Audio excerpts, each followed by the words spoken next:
Yes, reka mbasuze kandi mbifurize kugira ibihe byiza, mbifurize kugira impagarike n'ubugingo nshuti twakunze mugena abantu twaba dukurikirana mu Rwanda, ari majyepfo, ari majyaruguru, urasirazuba, urengerazuba ndetse n'ibyo Kigali mwese kabisa. Twizere ko ibintu ari neza cyane. Hanyuma rero n'amakuru menshi yanditswe mu itangazamakuru bitandukanye, hayo ngaho niyo tuza tukakwegeranyiriza tukakubwira twari kuri Trend Innovative tukakubwira ukuntu byifashe. Reka mpere mu Rwanda nkubwire ko mu Rwanda hagiye kumurikirwa ibikoresho by'igisirikare bigezweho. Mu Rwanda hagiye kumurikirwa ibikoresho by'igisirikare bigezweho n'ikoranabuhanga ryakozwe n'ibigo bitandukanye hagamijwe ubwirinzi ndetse n'umutekano. Ibi bizakorerwa mu nama izabera i Kigali nduteza imbere umutekano izwi nka International Security Conference on Africa cyangwa ISCA, izitabirwa na mu bihugu birenga 60. Izaba ku itariki 19 ndetse no ku itariki 20 Gicurasi 2025. Izitabirwa n'abaganga mu bijyanye no gucunga umutekano, abayobozi bo mu bihugu na za guverinoma, abafata ibyemezo, imiryango itegamiye kuri leta, abakuru b'ingabo, abapolisi, abashakashatsi n'abandi bo mu nzego z'umutekano. Umunyamabanga nshingwabikorwa wa ISCA yitwa Lieutenant General Naritadi Frank Amusho Kamanzi yavuze ko iyo nama izagira uruhare rukomeye mu gushaka ibisubizo by'ibibazo bibangamiye umutekano. Yavuze ati uretse ibiganiro hazakorwa n'ibikorwa ry'ibikoresho bigezweho n'udushya biri gukorwa n'ibigo bitandukanye byo mu Rwanda ndetse no ku isi biri guteza imbere umutekano. Namuje kandi ibikoresho by'igisirikare bitandukanye nka drones n'imodoka zikoreshwa mu gucunga umutekano ndetse n'ibindi. Abazitabira baziga ndetse no ku bibazo bitandukanye birimo iterabwoba, ibitero byo mu ikoranabuhanga, ibyaha, inyambukiranyamipaka ndetse n'ibindi. Hazaganirwa kandi ko hazaza n'ubutumwa bw'amahoro muri Afurika bwa Loni, bwa Afurika yunze ubumwe, ubutegurwa hagati y'ibihugu harebwa uko bwanozwa hagamijwe ndetse no mu itangazamakuru ku kigendanye n'uko rigaragara isura ya Afurika.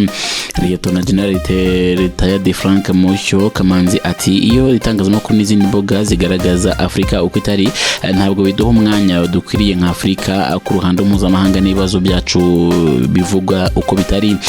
Hazarebwa kandi gukomeza kubaka ibikorwa remezo byangombwa bijyanye no kubungabunga umutekano, kurushaho guteza imbere ikoranabuhanga ndetse no kwita ku bibazo rizana ku isi. Habajijwe ko hazaza kw'intumwa bw'ubutumwa bw'amahoro muri Afurika, Lieutenant General Tade Frank Musho Kamanzi yavuze ko isi ndetse n'u Rwanda by'umwihariko byize amasomo menshi ku bigendanye n'ubutumwa bw'amahoro bwabereye mu Rwanda ndetse n'urugiramo uruhare. Yavuze ati ibyo byose tubikura mu masomo adufasha gukora ubutumwa bw'amahoro neza. Naroni hari amavugurura itekereza ndetse ibiganiro nk'ibi tubona ko byatanga umusaruro mu byo ibyo bitekerezo. Yavuze kandi ibi mu gihe mu myaka ishize imishinga ya Afurika ijyanye no kwita ku mutekano wayo yahuye n'ibizazane byinshi. Icyakora umuryango wa Afurika yunze ubumwe, African Union, watangiye gukora amavugurura ajyanye no kubungabunga umutekano w'ibihugu binyamuryango. Ikigega cya African Union gitera imishinga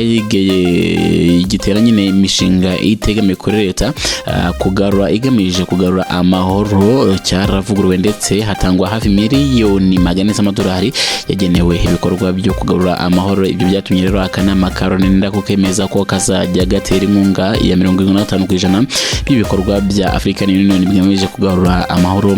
Kugeza ubu kandi igihugu cy'u Rwanda, Ghana, Maroc, Ethiopia ndetse na Tanzania biri mu biyoboye kurugira abantu benshi nyine bajya mu butumwa bw'amahoro ku isi. Ubushobozi bwa Afurika buzakomeza gutera imbere kuko nyine nko mu mwaka 2050 umuntu umwe muri 4 bari mu kigero cyo gukora ku isi azaba ari umunyafrika.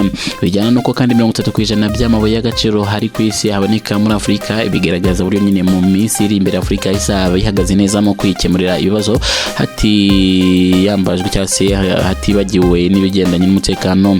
Lieutenant General Tade Frank Musho Kamanzi yagaragaje ko iyi nama muri uwo murongo ndetse yemeza ko imyiteguro yagenze neza. ISCA ni umuryango kandi mpuzamahanga utari uwa leta ugamije guhangana n'ibibazo by'umutekano bibangamiye Afurika binyuze mu biganiro Afurika bishingiye ku bikorwa. Itegurwa ry'inama kandi itegura inama iba buri mwaka ihuza mu nzego zitandukanye zifite aho zihura n'umutekano kugira ngo ziganire ku cyateza imbere urwo rwego. Inama ya ISCA kandi zunganira izindi nama zabaye muri Afurika zigamije guteza imbere umutekano zibera muri Ethiopia hiswi nka Daytona High Level Forum yatangiye kuba mwaka 2012 n'izindi zirimo ibera muri Senegal izwi nka Dakar International Forum on Peace and Security in Africa yatangijwe mu mwaka 2013 igiye kubera mu Rwanda mu gihe kandi rwashyize imbaraga mu mutekano cyane kuko nk'ubushakashatsi nyine ngaruka mwaga ku miyoborere bwakozwe n'urwego rw'imiyoborere RHB rwagaragaje ko nyine umutekano n'ituze ry'abaturage byaje kwisonga mu byishimirwa n'abaturage ku manota 93.82 kwijana. Tukiri mu Rwanda kandi kamite ngo ko Rwanda rwungutse aba special force b'abapolisi barenga 800. Polisi y'u Rwanda kuri uyu wa gatanu tariki 16 Gicurasi yungutse abapolisi barenga 800 bo mu mutwe udasanzwe. Kuri uyu wa gatanu nivuga umuyobozi mukuru wa polisi y'u Rwanda CG Felix Namuhoranye yasoje amasomo yibanze yuriye mutwe wihariye wa polisi cyangwa se basic police special force course. Amahugurwa ndetse yahabwaga yaramaze amezi 3 akaberaga mu kigo cya polisi gitangirwa mahugurwa yo mu kurwanya iterabwoba CTTC giherereye i Mayange mu karere ka Bugesera. Yitabiriwe n'abagera kuri 133 barimo n'abigitsina gore 205 bari abapolisi kandi bagize icyiciro cya kabiri cya polisi bo muri ya mutwe. U Rwanda harufite n'inyuma y'icyambere kandi kigizwe n'ababarirwa muri 183 basoje amasomo muri Mata 2024.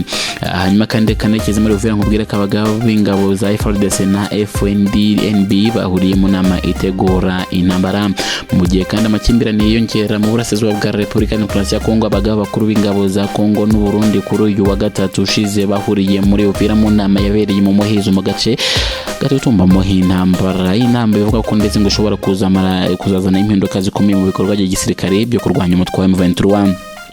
Inama yo ku rwego rwo hejuru kandi yabaye kuri uyu wa gatatu itariki 10 Gicurasi ndetse muri Uvira mu burasirazuba bwa Repubulika Demokarasi ya Kongo yahuje umugaba mukuru w'ingabo za DRC FARDC Lieutenant General Jules Banza Miramege ndetse na mugenzi we General Prime Niyongabo umugaba mukuru w'ingabo z'igihugu cy'u Burundi FDNB. Abasirikare kandi bakuru bombi bivuga ko bari baherekejwe n'ingabo nyinshi z'u Burundi bambutse umupaka Uvira mbere yo kwerekeza mu gice cy'ibikorwa bya Sokora ya kabiri mu majyepfo muri Kivu majyepfo.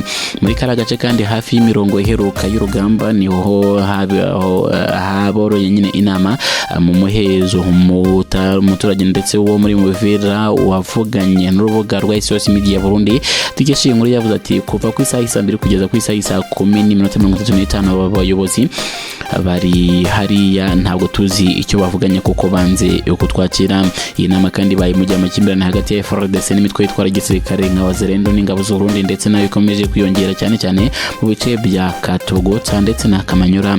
Iyi mitwe yitwara gisirikare kandi ya Wazalendo irashinja imitwe imwe n'imwe Barundi kudindiza ibitero byo ku itariki bya M23 kuri M23. Umutwe kandi w'inyecyambo rwanya ubutegetsi umaze gushinga imizi mu burasirazuba bw'iki gihugu. Reka mpite mubwira ku rukiko rwa ICC mu Marembera ariko rwageze urukiko mpuzamahanga mpanabyaha ICC rukorera irahaye aho ni mu Buholandi rurasa nk'ururi mu Marembera nyuma y'ibihano rwafatiwe na Leta Zunze Ubumwe za Amerika. Muri Gashyantare uyu mwaka wa 2025 niba ko ubutegetsi bwa President Donald Trump bwafatiye ibihano ICC by'umwihariko umushinjacyaha mukuru wayo Karim Khan. Byari nyuma yuko kandi mu gushinga umwaka ushize 2024 ya rukiko rwasohoye impapuro zo guta muri yombi urukiko mpuzamahanga mpanabyaha ICC rwashyize impapuro zo guta muri yombi Minisitiri w'Intebe wa Israel Benjamin Netanyahu ndetse na Yoav Gallant wahoze ari Minisitiri w'Ingabo muri iki gihugu ndetse kandi rubashinja gukorera ibyaha by'intambara byibasiye abaturage bo muri Gaza. Ibiro ntaramakuru bya Associated Press ubwo ni AP by'Abanyamerika biravuga ko kubera ko ibihano nyine bya Trump kuri ubu akazi muri ICC gasa anakagaze. Ni nyuma y'uko kandi kuri konti ya email ya Karim Khan ifatiriwe na societe ya Microsoft mu buryo nyine atashobora gusoma cyangwa se kohereza ubutumwa ndetse amakuru navuga ko konti ye za banki zamaze gufatirwa na Leta y'Ubwongereza. Associated Press kandi ivuga ko abakozi ba ICC bamaze kuburirwa ko ndetse nihagira wibeshya agakandagira muri Amerika azahita hatabwa muri yombi. Hejuru y'ibyo kandi nuko mwe mu miryango itegamiye muri Leta yahisigara ihagarika guhagarika gukorana na ruriya rukiko. Kuri aba bakozi b'uru rukiko kandi biravuga ko muri iki gihe bakomerewe ndetse mu gukora akazi kibanze kubera biriya bihano. Umukozi ushinzwe ubutabera mpuzamahanga mu muryango wa Human Rights Watch Reese Everson avuga ko ibihano Amerika yafatiye ICC bizatuma abagizweho ingaruka n'ibyaha batabona ubutabera. Perezida w'uru rukiko kandi Tomoko Akane we avuga ko biriya bihano bigize igitero ku gihugu nyine binyamuryango bya ICC ndetse no kuyubahirizwa ry'amategeko ku buryo nyine amamiliyoni y'abagizweho ingaruka n'ibyaha batabona ubutabera. Urukiko rwa ICC rwashinzwe mu mwaka wa 2002 no kuvuga rumaze imyaka 23 nyuma y'amasezerano arushyiraho yashyiriweho umukono i Roma mu Butaliyani. Urukiko kandi cyakora rwakunze kunengwa kwibasira abanyafurika ariko rwagira ku bantu bo mu bihugu byo mu burengerazuba bw'isi rukaruma aruhuha. Ngayo nguko ni naha dusoreje amakuru twari twabateguye kuri Trend Nova TV. Ikintu babwira everyday buri munsi n'ukanda subscribe amakuru akagenda bageraho 5 kuri 5. Ndabashimiye.